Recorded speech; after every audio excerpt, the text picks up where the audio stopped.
বিকেল হতে না হতেই মন ছটফট করে যে কি খাবো, শুধু একটু স্পাইসি ঝাল ঝাল কিছু খেতে ইচ্ছে করে ভাজা পোড়া। তো আজকে ভাবলাম যে না, বাইরে থেকে না এনে ঘরে বানিয়ে খেয়ে ফেলি। বানাচ্ছি মোমো। নিয়েছি হচ্ছে গিয়ে ময়দা পরিমাণ মতো, আমি যতটুকু বানাবো। দেন হচ্ছে গিয়ে দিলাম লবণ স্বাদ অনুযায়ী। এরপরে দিলাম হচ্ছে গিয়ে সয়াবিন তেল। তেলটা দিয়ে লবণ আর তেলের সাথে ময়দাটাকে খুব ভালো মতো মিক্স করে নিতে হবে। এমনভাবে মাখাতে হবে যেন মুঠ করে ধরলে মুঠটা ভেঙে না যায়।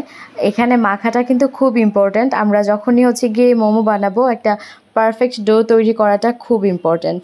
এখানে হচ্ছে গিয়ে নর্মাল পানি দিলাম। নর্মাল পানি দিয়ে ভালো মতো আবারও হচ্ছে গিয়ে আমি মেখে মেখে একদম যুদ্ধ করে একটা ডো তৈরি করব। আর যে কোনো কিছু বানাতে গেলে এই কাজটা আমার কাছে সবচাইতে কঠিন এবং কষ্টের মনে হয়।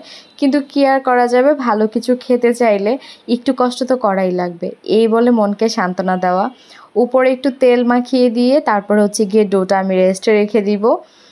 আর হচ্ছে গিয়ে এই পাশে একটা পেস্ট তৈরি করে নিলাম হচ্ছে গিয়ে 3 কোয়ার মতো রসুন বড় বড়, আর নিলাম আদা, আর নিয়েছিলাম হচ্ছে গিয়ে মুরগির বুকের মাংস।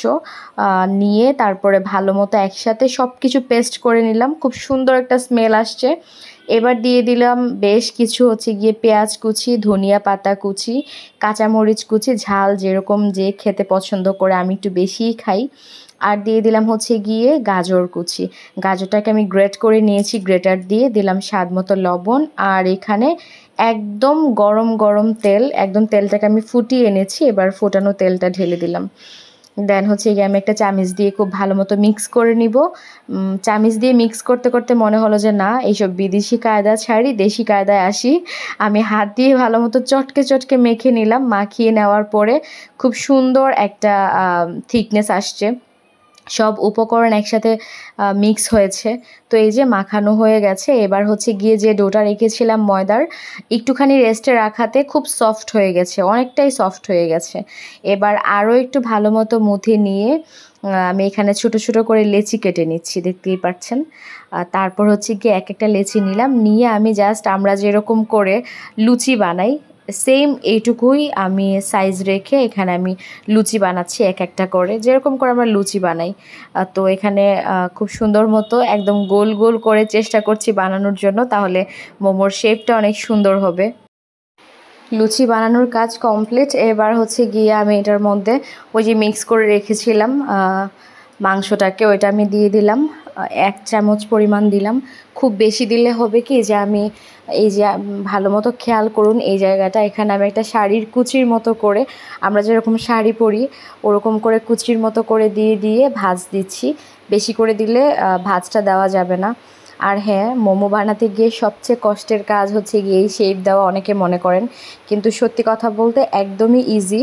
একবার হচ্ছে গিয়ে ট্রাই করলে, আমি ফার্স্ট টাইম ট্রাই করছি কিন্তু অনেক সুন্দর হয়েছে। তা আমার বিশ্বাস যে সবাই পারবে, সব মেয়েরাই পারবে। আর হচ্ছে গিয়ে এখানে আমরা যেরকম করে কুচি ধরি ওরকম করি, আর আমার কাছে এই শেপটাই সবচাইতে ইজি মনে হয়েছে। আরও বিভিন্ন শেপের অনেকেই দেয়, আমি একটু ইউটিউব চালিয়েও দেখেছিলাম, কিন্তু সত্যি কথা বলতে ওগুলো আমার দ্বারা সম্ভব না, হবেও না। তার চাইতে বেটার আমি যেটা একদম ইজি আমি ওইটাই দিয়ে দিলাম।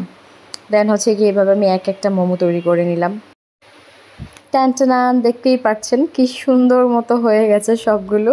আর আমি খুব খুশি যে একটারও হচ্ছে গিয়ে ভেতর থেকে মিশ্রণটা বের হয়ে আসেনি, খুব সুন্দর মতো শেপটা দিয়েছি।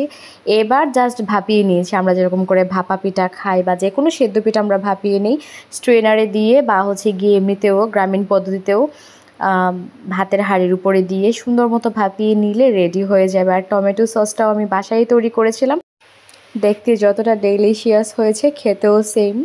উপরটা একদমই সফট আর ভেতরটাও, মাংসটাও একদম সুন্দর মতো সেদ্ধ হয়ে গেছে। অনেক ভালো লেগেছে। ভালো লাগলে পাশে থাকবেন।